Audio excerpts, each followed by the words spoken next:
योजना आती है या कुछ आता है तो दो चीजें होती है, या तो लोग पक्ष में खड़े होते हैं या तो विपक्ष में खड़े होते हैं। बहुत सारे लोग उसके फायदे गिनाने पर तुल जाते हैं और बहुत सारे लोग उसके नुकसान बनाने पर तुल जाते हैं। वो ये नहीं, वो अपनी व्यक्तिगत चीजों को लेकर के पक्ष में हो जाते हैं या विपक्ष में हो जाते हैं। लेकिन उससे पहले कहूंगा, ये दुनिया नफरतों के आखिरी स्टेज पे है और ये दुनिया नफरतों के आखिरी स्टेज पे है। इलाज इसका मोहब्बत के सिवा कुछ नहीं। क्या बात।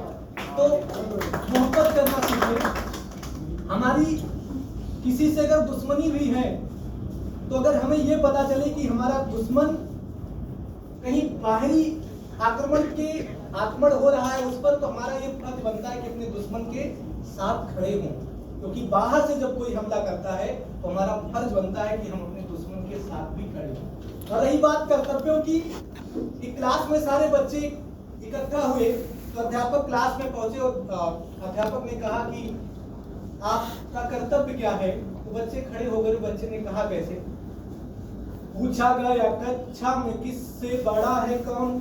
पहले ने कहा कुछ धन से बड़ा नहीं, दूसरे ने कहा कुछ मन से बड़ा नहीं है, तीसरे ने कहा कुछ धन से बड़ा नहीं, चौथे ने कहा कि क्षण, पांचवें ने कहा रण, छठे ने कहा कि जनगण से बड़ा नहीं, और सातवें ने कहा कोई कितना बड़ा हो किंतु आखिर में अपने वतन से बड़ा नहीं। सातवें ने कहा कोई कितना बड़ा हो किंतु आखिर में अपने वतन से बड़ा नहीं। तो हमारा ये फर्ज बनता है, जब सरकार कोई स्कीम लाती हो या कोई योजना लाती हो और हम युवा हैं, तो हमारा फर्ज बनता है बोलना।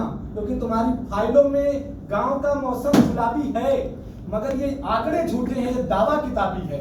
अगर आपकी फाइलों में गलत बातें रहेंगी तो मैं आपका दावे के साथ विरोध करूंगा, चाहे वो किसी भी मुद्दे पर हो। किसी ने कहा हम किसान के मुद्दे पर बात करते हैं तो बाद में किसान बिल वापस लिया जाता है, लेकिन जब किसान बैठे होते हैं और 700 किसान शहीद हो जाते हैं तो हमारे देश के आला अफसरों, हमारे देश के हुक्मरानों की आंख खुलती है। किसी ने कहा धान से गेहूं से जब गोदाम सारे भर गए, पूछते हो पेड़ को इन पत्तियों ने क्या दिया? जो चरागों में जरा सी रोशनी है हमसे है, देश को इन लाल नीली बत्तियों ने क्या दिया? देश को किसानों ने दिया है, देश को विद्यार्थियों ने दिया है, देश को नेता क्या देंगे जो कभी पढ़ करके संसद में नहीं बैठते हैं। अगर हम संविधान की बात करते हैं तो पहला संविधान तो यही फेल हो जाता है जब कोई एक अनपढ़ आकर के संसद में बैठता है और पढ़े लिखे लोग लाइनों की कतारों में होते हैं। यहीं से संविधान हमारा फेल हो जाता है। तो हम इन सारे मुद्दाओं पर बोलने से पहले अपने आप को सोचें कि हम कर क्या रहे हैं, हम बोल क्या रहे हैं। वो बहुत सारे नेता होते हैं, बात करते हैं किसानों की, किसान ये करते हैं। आप किसानों के दर्द को समझिए।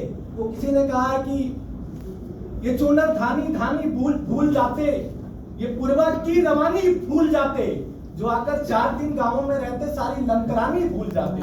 उन्हें दर्द पता चलता कि किसान का दर्द क्या होता है। हम विद्यार्थी होते हैं, हम गरीब घर से आते हैं, हम महीने का खर्चा हमारे पास नहीं होता, कर्जा लेकर के आते हैं, तैयारी करते हैं, सब कुछ करते हैं, और सिस्टम के लोग बैठ करके पेपर की धज्जियां उड़ाते हैं, पेपर लीक हो जाता है। और पेपर लीक कौन करता है? पेपर वही लोग लीक करते हैं जो इस सिस्टम में शामिल होते हैं। सिस्टम में शामिल होने वाले ही पेपर लीक करते हैं।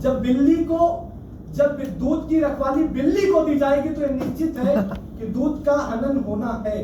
बहुत सारे नेता खुले मिले होते हैं, पेपर लीक होता है, रातों रात पेपर लीक होता है। और दुनिया की कोई ऐसी परीक्षा नहीं, मैं दावे के साथ कहता हूं, चाहे वो सीबीटी मोड में होती हो, चाहे वो ऑफलाइन मोड में होती, सारी परीक्षा लीक होती है। और इसका एक सबसे बड़ा उदाहरण मैं बताता हूं। जब परीक्षा किसी छोटे स्तर पर मजदूर, गरीब, किसान, इनके बच्चों को जब मिल जाता है तो हम पेपर लीक का दावा कर देते हैं। लेकिन जब विधायक, सांसद, मंत्री और देश के लोकसभा के जितने भी लोग संसद तक पहुंच जाते हैं, उनके बच्चों को मिल जाता है, तब पेपर लीक का दावा खत्म हो जाता है।